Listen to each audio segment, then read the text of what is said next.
नमस्कार।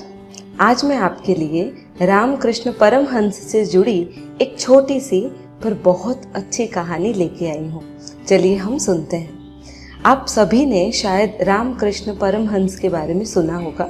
रामकृष्ण परमहंस को वैसे तो काफ़ी लोग आते थे उनके दर्शन करने के लिए, पर उन्हें भोजन में बड़ी रुचि रहती थी। जब भी माँ शारदा उनकी पत्नी थी, जब भी माँ शारदा भोजन बनाती थी, वे झट से खड़े होकर पूछने चले जाते थे कि आज भोजन में क्या है।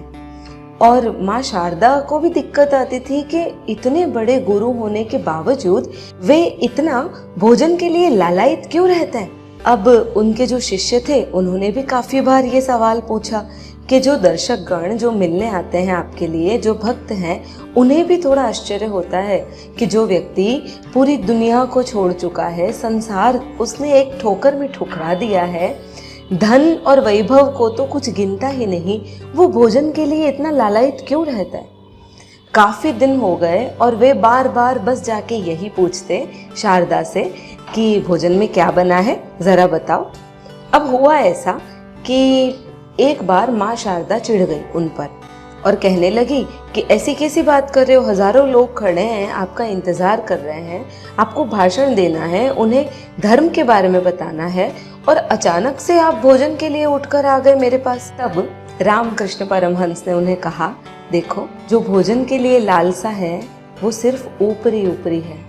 मैं इस दुनिया के सारे रस छोड़ चुका हूँ। जैसे किसी नाव से बहुत सारे धागे बांध दिए जाए, रस्सियाँ बांध दी जाए और धीरे धीरे सारे छूट जाते हैं, पर अगर एक रस्सी बंधी हो तो भी नाव वहीं पे टिकी रहती है। मेरा जीवन भी बस इस एक रस्सी से टिका है।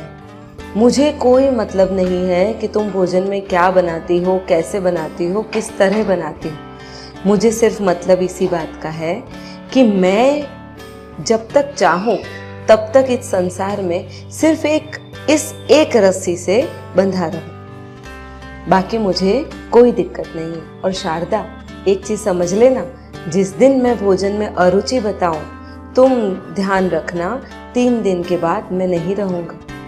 शारदा ने इस चीज को बहुत मामूली गिन लिया कि हाँ, होगा कुछ इनके मन में। एक दिन ऐसा आया, माँ शारदा ने भोजन की थाली परोसी और उनको कहा कि चलिए आ जाइए, भोजन कर लीजिए। रामकृष्ण परमहंस पीठ फेर कर सो गए। माँ शारदा को अचानक उनकी बात याद आ गई कि हाँ, उन्होंने कहा था जिस दिन वे भोजन में अरुचि दिखाएंगे उसके 3 दिन बाद वे नहीं रहेंगे। और सही में उसके 3 दिन बाद वे नहीं रहे। तो ये थी रामकृष्ण परमहंस की छोटी सी भोजन लोलुपता की कहानी।